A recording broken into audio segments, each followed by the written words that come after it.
El tema de la producción siempre es nuestra prioridad en el tratamiento periodístico que tenemos aquí en Canal 3 y en el 40 de la TV Digital, porque realmente estamos en la zona de mayor producción vitícola del país y cada situación nos llama la atención y avanzamos sobre ella, y periodísticamente realmente en los últimos tiempos ha tenido mucho que ver la situación económica, financiera en general, y en particular algunos aspectos de la realidad, como lo que ocurre en la legislatura, donde se ha aprobado el contrato, el proyecto de ley que fue iniciativa en principio de uno de los legisladores de esta región, Ricardo Mansur, con respecto al contrato de compraventa de productos agrícolas. Ya ha tenido media sanción en diputados y será tratado próximamente en la Cámara de Senadores Provincial. Para hablar de ese tema, en principio, hemos convocado a Gabriela Lizana, de APROEM, Asociación Productores del Este Mendocino, Oasis Este. ¿Qué tal, Gabriela? ¿Cómo estás? Encantada de estar acá. Bueno, igualmente.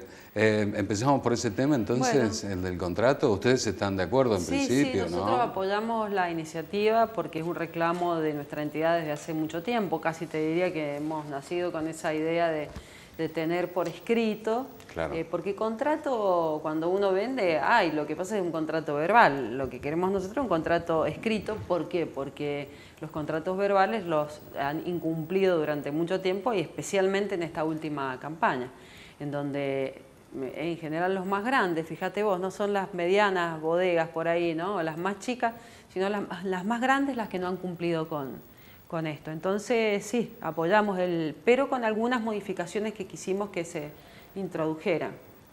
Por ejemplo, nosotros, junto a la propuesta de tener un contrato por escrito, queremos que se elabore un código de buenas prácticas comerciales. ¿Por qué?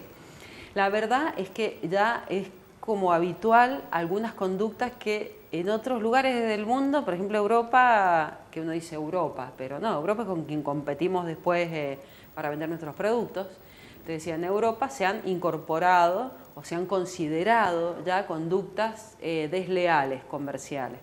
Entonces, nosotros acá seguimos actuando como si esas fueran conductas normales, y son conductas desleales comercialmente. Entonces, definir esas conductas primero me parece muy importante para después decir, bueno, esas conductas no pueden estar incorporadas a un contrato comercial. Por eso ejemplo, debe ser aparte. Debería ser parte de la misma. Para proyecto. Nosotros debería haber estado dentro del proyecto, pero bueno, no si está aparte, en la primera parte, digamos. No está en la primera parte, pero seguimos reclamando. Ahora estamos, por ejemplo, con los senadores, estamos trabajando también para ver si esto se puede incorporar de esta forma, porque, a ver, de nada nos valdría un contrato escrito que consolide la situación de injusticia por la que estamos pasando. O sea, un contrato escrito que diga al productor se le va a fijar el precio cuando quiera el bodeguero, o queda el precio fijado a determinarse con posterioridad, sin referencia. No, el contrato debe tener una cláusula específica, por ejemplo, del precio, pero no a ajustar. O sea, hay muchas como trampas y cosas que se le pueden llegar a poner en un contrato, que si vos tenés un marco un poco más amplio que hable de conductas comerciales desleales, lo vas como limitando en cuanto a su contenido.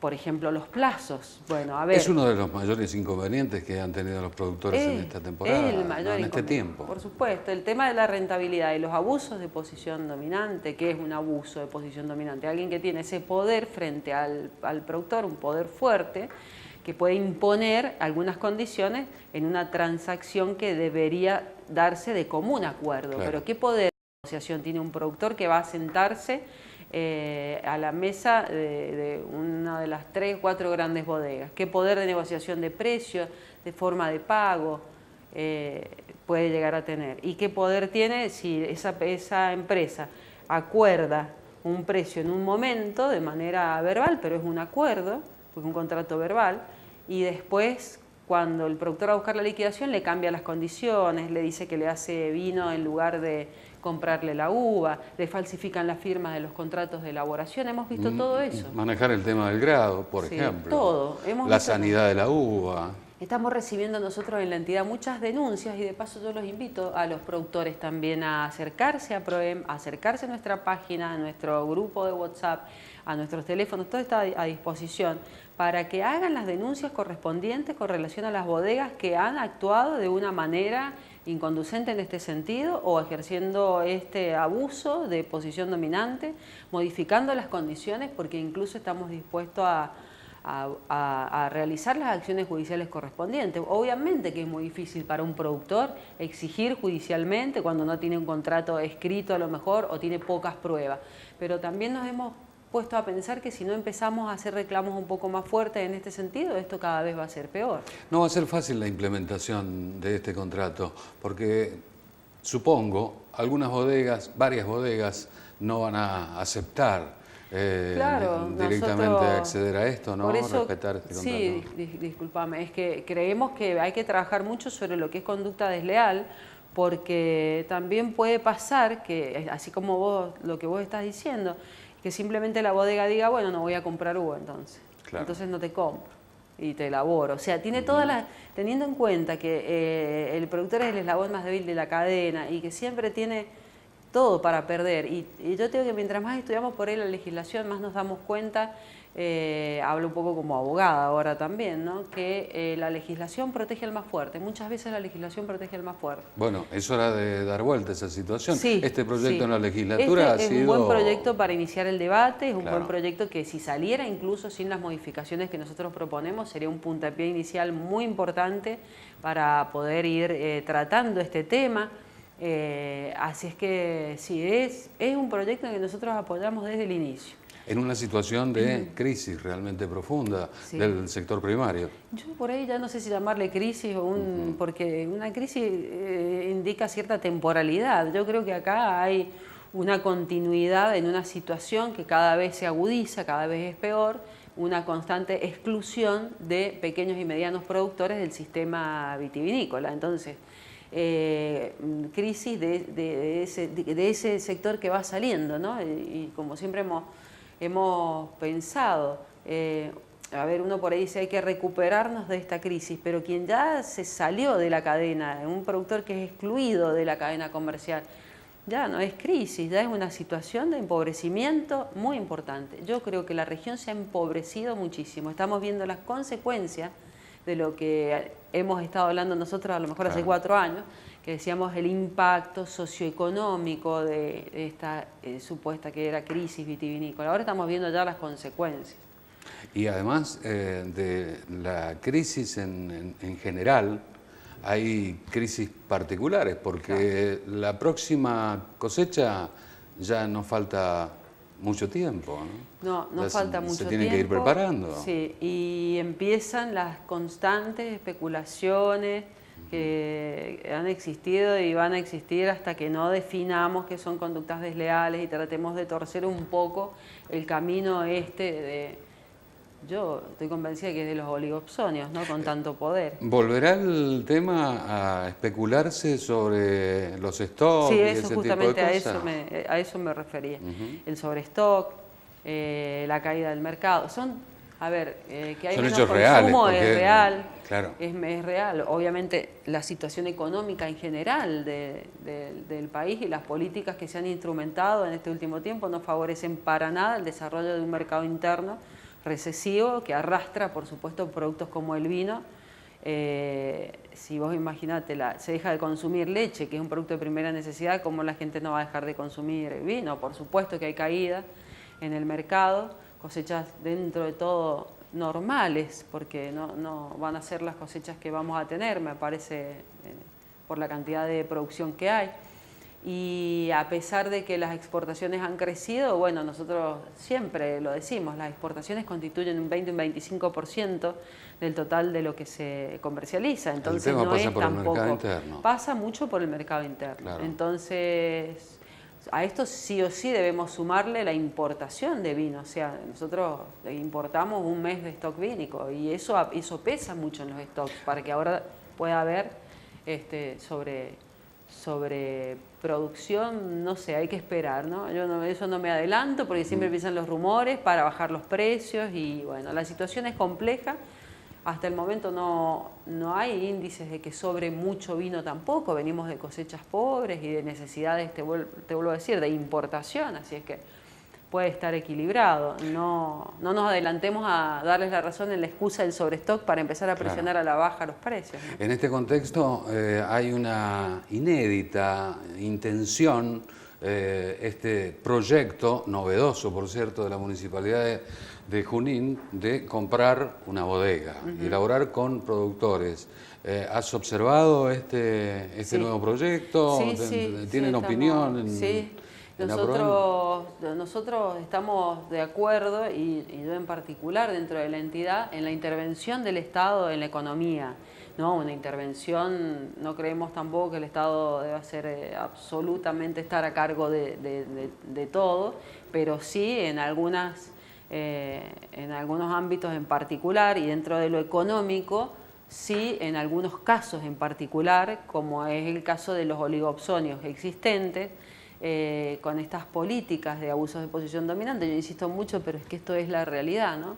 Entonces, una forma de tratar de morigerar estas situaciones puede ser la compra de una bodega para intervenir directamente en el mercado. Por supuesto que muchos dicen, bueno, pero ¿cuánto es el volumen que puede producir o que puede elaborar esa bodega? Sí, tal vez sea poco, tal vez sea menos del 5% de la producción existente del departamento, por ejemplo, pero no es el tema cuánto puede producir, sino cuánto podría comercializar. Sí, se hacen las cosas como corresponden en el Estado, aprendiendo de los errores pasados en cuanto a lo mejor intervenciones de este tipo, y se profesionaliza y se actúa como corresponde, yo creo que es un instrumento muy importante para el sector productivo, que va a tener una alternativa más de elaboración y comercialización, que se supone va a ser mucho más leal en cuanto a los actos de comercio que los oligopsonios, que son los que están comprando 2 o 3 bodegas, que son los formadores de precio en este momento. Y el objetivo central, que si no lo hace el Estado, no lo hace otro, es de alguna manera considerar la situación del pequeño productor, supuesto, ¿no? Que es, como decías hace un momento, lo más fino de la cadena. Y promover el trabajo, porque ¿de qué forma vamos a reactivar una economía? ¿De qué forma vamos a reactivar un país si no es a través del trabajo que puede dar una pequeña y una mediana empresa y de la reactivación de la clase media? Yo creo que cualquier economista, sea de la orientación que sea, sabe que en la Argentina este es el segmento fuerte para recuperar. Y la verdad es que gobierno tras gobierno, y últimamente yo lo veo muy marcado, la clase media y la pequeña y mediana empresa es la más castigada. Más allá de la situación de estructura, de organización de la propia industria, el panorama futuro no es tan alentador, de acuerdo a lo que se está hablando en este momento, especialmente para el productor. Y por los 2 puntos donde los miré, no es alentador. En cuanto a números fríos, no es alentador. Y en cuanto a la sensación o la percepción de la gente, tampoco. Eso ha cambiado mucho también. Esos números fríos que van cayendo en cuanto a, bueno, a ver los niveles de producción. Sabés que esos índices han empeorado en el último tiempo. En general, hablo de la industria en general, no solo la vitivinícola, junto con el aumento de tarifas, lo que ha permitido, o sea, lo que ha ocasionado una reducción en la disponibilidad de recursos, sobre todo de la clase media, ha hecho que, entre otros muchísimos factores, pero tomemos estas variables simples que se entienden perfectamente para cualquiera, y bueno, eso obviamente hace que el motor económico vaya mucho más lento, y esa retracción, a ver, si uno tiene un dinero en este momento, la verdad que ponerlo a trabajar, no es que uno no lo entienda eso, entendemos que ponerlo a trabajar da mucho menos renta que ponerlo en el banco. Lo que pasa es que hay un sector que sigue apostando al trabajo y hay otros al trabajo de la tierra, en el caso nuestro, o el trabajo agropecuario, y bueno, y hay otro sector que está más preocupado por hacer inversiones financieras. Para finalizar, Vinculación, ámbito de reuniones entre distintas entidades, gobierno de la provincia. Con las entidades muy buena relación en general, tenemos, te diría, constantemente, estamos intercambiando opinión, información, actuando en conjunto para estos temas. APROEN la verdad que se ha caracterizado por tener muy buena relación con el resto de las entidades, salvo, bueno, aquellas con las que confrontamos, por supuesto, históricamente. Pero con el gobierno la verdad que muy poco, las mesas vitivinícolas que se convocaban no se convocan más, las reuniones con algunos funcionarios es buena y es habitual y con otros no tanto. Creo que más allá de la voluntad por ahí individual que tienen algunos funcionarios de llegar hacia las asociaciones, no hay un espacio donde podamos sentarnos todas las entidades, como fue en su momento la mesa vitivinícola, a discutir, por ejemplo, la próxima cosecha.